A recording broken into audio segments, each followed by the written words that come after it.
Hi வணக்கம். நான் உங்கள் திருப்பூர் இலக்கியாங்க. கூட்டு பிரார்த்தனை கோடி நன்மை தருன்னு சொல்லுவாங்க. இன்னைக்கு வெள்ளிக்கிழமை காலையில் 8 மணிலேருந்து 8:05க்குள்ளே எல்லாருமே கூட்டு பிரார்த்தனை பண்ணுங்க. ஏன்னா அந்த டைமில் குரூப்பில் எல்லாருமே போட்டிருக்காங்க.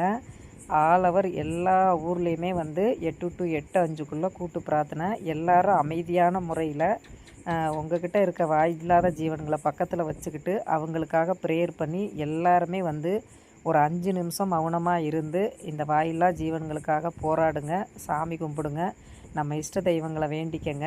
நான் எப்போ கோர்ட்டு ஆர்டர் போட்டுச்சோ அதிலிருந்து இந்த பிள்ளைக்கு நல்ல தீர்ப்பு இந்த பிள்ளைங்களுக்கு கிடைக்கணும்னு நான் எல்லா கோயில்லையும் போய் ப்ரேயர் பண்ணியிருக்கேங்க. நான் வேண்டுதலையும் வச்சுட்டு வந்திருக்கேன்.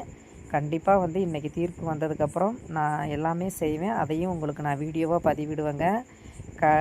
நமக்கு மிஞ்சின சக்தி கடவுளுங்க. கடவுளுக்கு மிஞ்சின சக்தி எதுவுமே இல்லை. மறக்காமல் வெள்ளிக்கிழமை இன்றைக்கி தீர்ப்பு 8லேருந்து 8:05க்குள்ளே எல்லாருமே ஒரே நேரத்தில் ஒரு பிரார்த்தனையை வேண்டினோம்னா கண்டிப்பாக நிறைவேறுங்க.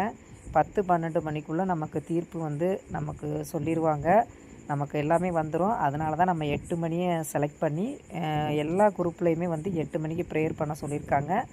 எல்லாருமே பெட் லவரு, ஃபீடரு, விலங்குகள் நல ஆய்வாளர்கள், நம்ம இவங்களுக்காக போராடினவங்க எல்லாருமே சேர்ந்து 8 to 8:05 வரைக்கும் கொஞ்சம் மௌனவிரமாக இருந்து முடிஞ்சால் வாயில்லாத ஜீவன்கள் இந்த பிள்ளைங்களை ஃபீட் பண்ணுறவங்க பக்கத்தில் இருந்தால் அவங்களையும் வச்சு பண்ணுங்கள். அவங்களுக்காக வேண்டுறோம், தப்பு இல்லை.